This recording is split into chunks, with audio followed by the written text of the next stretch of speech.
Mengenal Napoleon Batak, Tuan Rondaheim yang semasa hidupnya tak pernah kalah dari Belanda. Ya, berjuang melawan penjajah yang dilakukan oleh para pahlawan bukanlah hal yang mudah. Banyak rintangan yang dihadapi, sehingga wajar kalau butuh waktu yang amat lama untuk mendapatkan kemerdekaan. Meski harus jatuh bangun dan menang kalah, supaya bisa berhasil membuat penjajah lari tunggang langgang.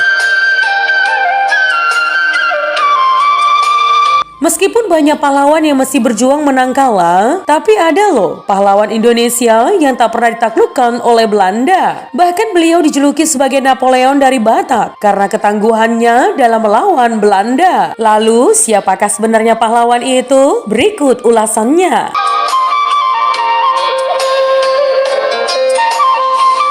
Ya, pahlawan yang tak pernah kalah dari Belanda. Memang orang zaman dulu saktinya bukan main. Seperti sosok pahlawan yang satu ini. Dia adalah Tuan Rondaheim Saragi Garingging yang berasal dari Sumatera Utara. Beliau disebut sebagai salah satu pahlawan yang tidak pernah kalah dari Belanda.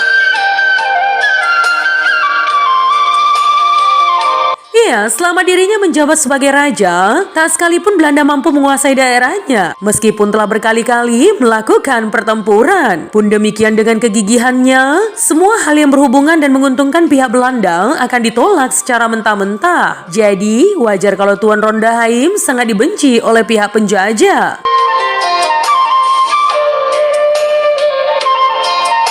Untuk penghormatan beliau, dibuatkanlah sebuah buku berjudul Napoleon der Bataks yang bercerita mengenai kisah hidup Tuan Rondaheim. Sebagai salah satu pahlawan yang sangat dihormati oleh masyarakat Simalungun, tentunya ada kisah yang paling berkesan dari Tuan Rondaheim. Kisah itu ketika Belanda mencoba masuk ke Raya Kahayan dan Tuan Rondaheim mengetahuinya.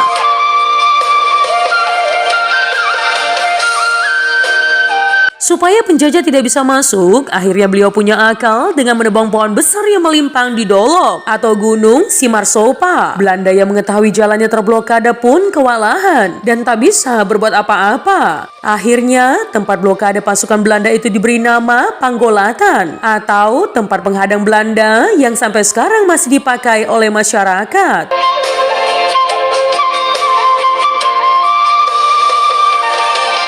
Kontroversi yang sempat bikin bingung masyarakat. Namun demikian, meskipun punya jasa yang amat besar, Tuan Rondaheim ternyata tidak terlepas dari kontroversi yang sempat bikin bingung masyarakat. Hal itu adalah upaya yang dilakukan beliau dengan menyerang kerajaan lain yang non-Belanda. Ada beberapa pendapat mengenai apa yang telah dilakukan oleh Tuan Rondaheim ini.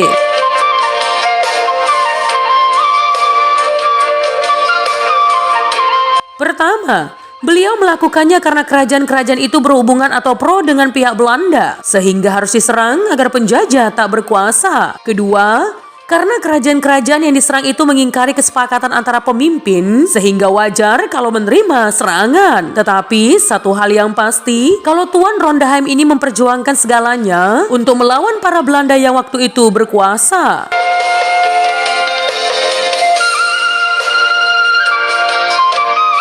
Sosok Tuan Rondaheim yang diusulkan jadi pahlawan nasional, menjadi seorang raja yang berjasa dalam menumpas penjajah, ternyata tak otomatis bisa mendapatkan gelar pahlawan nasional. Hal itu karena memang semua mesti melewati proses yang lumayan panjang supaya gelar bisa benar-benar diberikan. Hal itu pula yang sepertinya diupayakan oleh beberapa orang.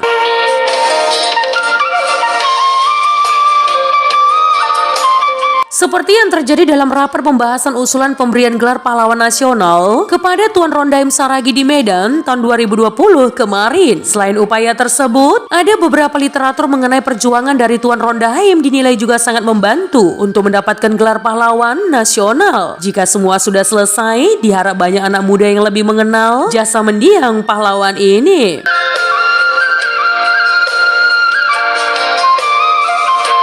Ya, perjuangan dari Tuan Rondaheim adalah bukti nyata usaha dalam menumpas penjajahan demi kemerdekaan. Bahkan sebelum ada gelar pahlawan itu sendiri, beliau telah berjuang sekuat tenaga tanpa pamrih. Kita sebagai generasi penerus jangan sampai mengecewakannya.